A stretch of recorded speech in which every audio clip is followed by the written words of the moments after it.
Imagine a big room filled with people from all over the world. Important people, students, and leaders were all listening to a very special speaker, Barack Obama.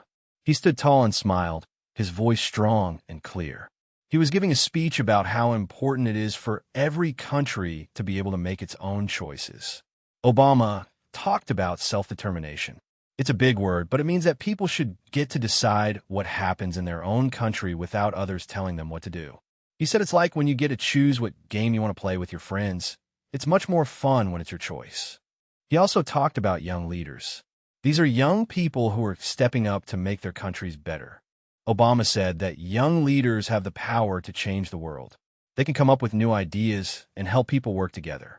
During his speech, Obama mentioned Africa and how important it is for African countries to be strong and independent. He didn't say his name directly, but everyone knew he was also talking about a young leader named Ibrahim Traoré, who was leading Burkina Faso, a country in West Africa. Obama's words were like seeds, planting ideas of freedom and hope in everyone's hearts. Now, let's zoom in on Burkina Faso, a sunny country in West Africa. People that were talking about Obama's speech, they were especially excited because they felt like he was talking directly to them. Even though he didn't say Ibrahim Traoré's name, everyone knew. It was like a secret message just for them. Ibrahim Traoré was a young man who had become the leader of Burkina Faso. He wanted his country to be strong and independent. He believed that Burkina Faso could solve its own problems and build a better future for its people. He wanted people to have good schools, enough food, and safe places to live. Obama's words about leading with pride and helping yourself really hit home in Burkina Faso. It meant standing tall, believing in yourself, and working hard to make things better. It meant not waiting for someone else to come and fix your problems, but doing it yourself. It was like when you learn to ride a bike. You might need a little help at first, but eventually you have to pedal and balance all on your own. This idea of self-reliance was very important to the people of Burkina Faso. They wanted to show the world that they could do it. When Ibrahim Traoré heard about Obama's speech, he felt a mix of surprise and responsibility. It was like being called on in class when you weren't expecting it.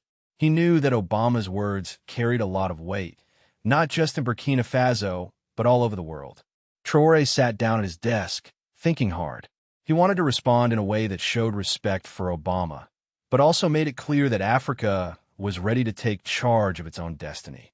He knew that many people had the wrong idea about Africa. They thought Africa needed to be saved by others. Traoré wanted to change that idea. He thought about his own country, Burkina Faso, and all the hard work its people were doing.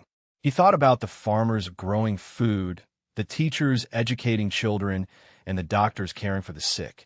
He knew that Africa had smart, strong people who were capable of building a great future. He wanted to show the world that Africa didn't need superheroes to rescue them. What they needed were partners who believed in them and were willing to work together as equals. It was like building a really tall tower. You can't do it alone. You need friends to help you hold the blocks steady. Finally, Traoré decided to write a letter to Obama. He carefully chose his words, wanting to be respectful but also firm. He started by thanking Obama for his speech and for recognizing the importance of young leaders. Then, he explained his vision for Africa. He wrote that Africa was full of potential and talent. He described the beautiful landscapes, the rich cultures, and the hard-working people.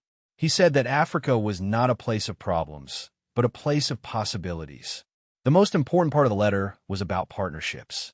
Traoré wrote that Africa didn't need anyone to come and save it. Instead, Africa needed partners who would treat it with respect and work together as equals. He said that Africa had its own ideas and its own solutions. It just needed a chance to put them into action. He explained that a true partnership meant listening to each other, learning from each other, and supporting each other. It was like being on a sports team. Everyone has different skills, but they all work together to win the game. Traoré hoped that his letter would help Obama and the rest of the world understand Africa's desire for true independence and collaboration. Obama read Traoré's letter carefully. He was very touched by Traoré's words and impressed by his vision. He understood that Africa wanted to be seen as a strong and capable partner, not just a place that needed help. To show his support, Obama decided to make a video response. In the video, he spoke directly to Traoré and to the people of Africa. He said that he agreed with Traoré's message about equal partnerships. He emphasized that Africa had a lot to offer the world, and that the world needed to listen to Africa's ideas. Obama's video was warm and friendly. He smiled as he spoke, and you could tell that he really meant what he was saying. He said that he believed in Africa's future and that he was excited to see what Africa would achieve. It was like getting a thumbs up from someone you really admire.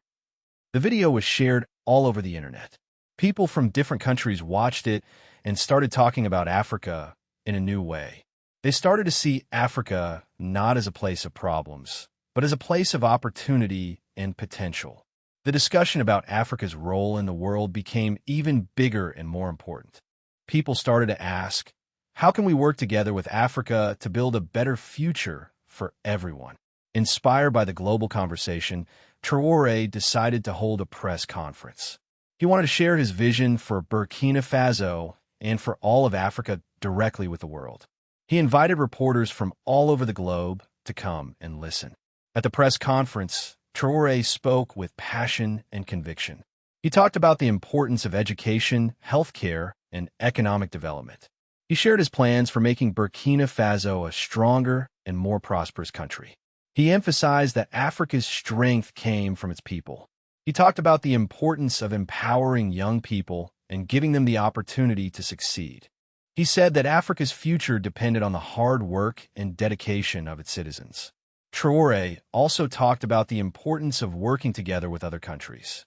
He said that Africa wanted to be a partner with the rest of the world, not just a recipient of aid.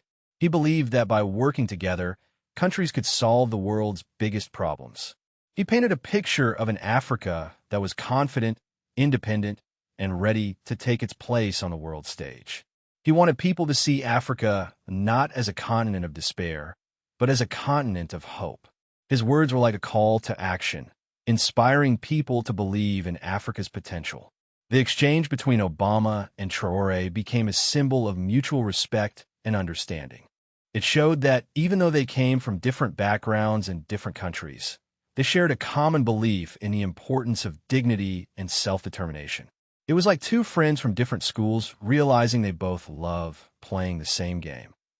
This exchange sparked a movement, a feeling that people everywhere should have the right to decide their own future. It was like a light bulb going off in people's heads, making them realize that they had the power to make a difference. In Burkina Faso, people started to take action. They organized community meetings to discuss their needs and their dreams. They started local projects to improve their schools, their hospitals, and their farms. They worked together to build a better future for themselves and for their children. People started cleaning up their neighborhoods, planting trees, and helping their neighbors. Small acts of kindness and cooperation spread throughout the country. It was like a ripple effect, with one good deed leading to another. The spirit of self-reliance and community engagement grew stronger every day. People felt proud to be from Burkina Faso and proud to be part of this movement. All over Burkina Faso, people celebrated Traoré's leadership. They saw him as a symbol of hope and change. They were proud that he had stood up for Africa and had spoken so eloquently about the continent's potential. They also celebrated the impact of grassroots efforts. They recognized that the real change was happening at the local level, with people working together to improve their communities. They understood that every small act of kindness and cooperation made a difference. Farmers were learning new techniques to grow more food. Teachers were finding new ways to inspire their students. Doctors were providing better health care to their patients. And young people were starting their own businesses and creating jobs for others. The country started to feel different. There was a sense of optimism and excitement in the air. People believed that they could build a better future for themselves and for their country. They felt empowered to take control of their own destiny. It was like a garden that was finally starting to bloom, with colorful flowers popping up everywhere.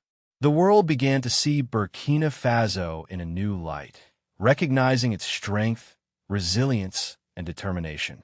Looking ahead, the future for Burkina Faso and for Africa seemed bright.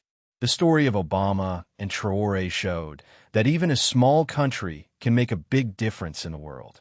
It showed that young leaders can inspire change and that ordinary people have the power to create a better future. The idea of self-determination and equal partnerships had taken root. People all over Africa were talking about it. They were starting to believe that they could build their own destinies and that they didn't need to rely on others to solve their problems.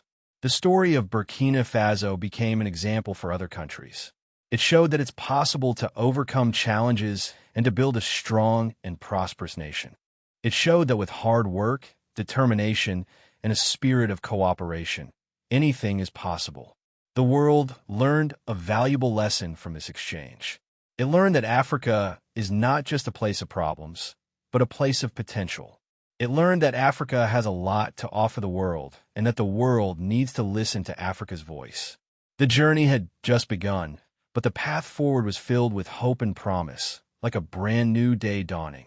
The seeds of self-determination had been planted, and now it was time to watch them grow.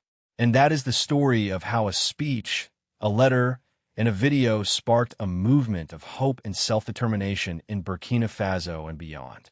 It's a story about two leaders, one well-known and one just starting out, who show the world that anything is possible when people work together with respect and understanding. Remember Ibrahim Traoré, the young leader who stood up for his country and for all of Africa. He showed the world that Africa doesn't need saviors, it needs partners.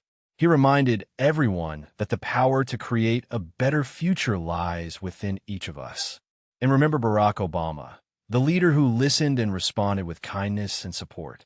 He showed the world that true leadership means recognizing the potential in others and helping them to achieve their dreams. This story is a reminder that even small acts of kindness and cooperation can make a big difference. It's a reminder that every voice matters and that every person has the power to create change.